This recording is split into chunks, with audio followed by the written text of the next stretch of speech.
Sa isang tahimik na bayan sa tabi ng gubat, may isang dalaga na nagngangalang Mara. Maganda si Mara, pero sa likod ng kanyang ngiti, may isang madilim na lihim na nagkukubli. Isang gabi, naglalakad siya pa uwi mula sa trabaho nang bigla na lamang siyang nakaramdam ng malamig na hangin na dumaan sa kanyang likuran. Naisip niyang baka dahil lang ito sa pagbagsak ng temperatura, ngunit habang papalapit siya sa kanilang bahay, nakita niya ang kanyang refleksyon sa bintana ng isang abandonadong bahay. Ngunit sa kanyang pagtingin, napansin niyang may isang tao sa kanyang likuran, isang babaeng may hawig sa kanya. Nakasuot ito ng isang itim na damit at may mga mata na bumulang swerte. Agad siyang umiwas at nagmadaling pumasok sa kanilang bahay. Pero sa pagpasok niya, may pakiramdam siyang hindi siya nag-iisa. Kinabukasan, nagising si Mara na parang may nangyari sa kanya noong nakaraang gabi.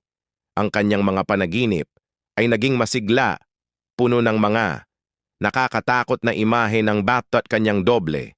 Ang babae na nagniningning na parang masama ay patuloy na umuulit sa kanyang isip.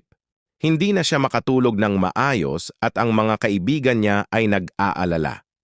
Isang gabi, nagpasya siyang muling maglakad-lakad sa lugar kung saan niya nakita ang kanyang revelasyon. Gusto niyang tiyakin na siya lamang ang naroroon. Habang naglalakad siya sa madidilim na daan, bigla na lamang siyang nawala ng boses. Ang mga tunog ng kalikasan ay tila nawala at ang lahat ay naging tahimik. Bigla, naramdaman niya ang malamig na simoy ng hangin at sa kanyang paglingon, naroon na naman ang kanyang doble nakatayo sa gitna ng lupa. "Bakit mo ako pinabayaan?" sabi ng kanyang doble, ang tono'y puno ng galit. Nagulat si Mara at nagtatakbo na siya upang makaalis, ngunit nasa likuran na niya ang kanyang sariling refleksyon.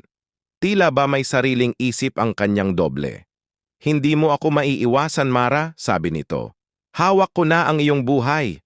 Habang tumatakbo siya, nag-agaw ang kanyang isip at ang mga alalahanin ng kanyang buhay. Unti-unti, ang kanyang mga alaala ay nagsimulang magbago. Ang mga kaibigan niyang tila nagbago ang asal, ang kanyang pamilya ay biglang naging malamig sa kanya. At ang kanyang buhay ay parang unti-unting nawawala. Dinala siya ng kanyang takot sa abandonadong bahay, ang lugar kung saan una niyang nakita ang kanyang doble. Pagpasok niya, nagulat siya sa nakita. Ang bawat sulok ng bahay ay puno ng mga retrato ng kanyang sariling mukha. Ngunit may mga pagbabago. Lahat ng mga kakilala niya na nawala, naroon. Pagsusuri sa mga larawang iyon, unti-unti siyang nanghina at nagpasya na umalis. Ngunit nabanggit ng kanyang doble, "Hindi ka makakaalis sa akin. Wala kang lugar." Sa takot, napakapit si Mara sa pader at nakita ang kanyang sarili sa salamin. Ngayon, ang kanyang doble ay nasa loob na ng salamin, nakangiti ng masama. Ang kanyang mga mata ay puno ng matinding kasiyahan. Ang huli niyang alaala ay ang pagsigaw. Napasigaw siya nang may kasamang takot habang ang kanyang katawan ay unti-unting nahuhulog sa dilim.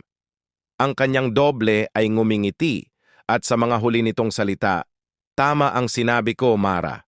Sa akin ka na." Umaga na ng sumunod na araw, ang bayan ay nagising sa isang tahimik na umaga. Isang bagong dalaga ang nakita, ngunit sa likod ng kanyang mga ngiti, may kakaibang liwanag na bumabalot. Siya na ang bagong Mara, ngunit hindi niya alam, sa kanyang likod ay may mabangis na lihim na patuloy na nagkukubli sa kanyang nakaraan. At simula noon, walang nakakaalam na ang tunay na Mara ay nakulong sa kanyang sarili, habang ang kanyang doble ay nakalarawan na sa higit pang mga ngiti at katatakutan. Please don't forget to like and subscribe for more scary videos.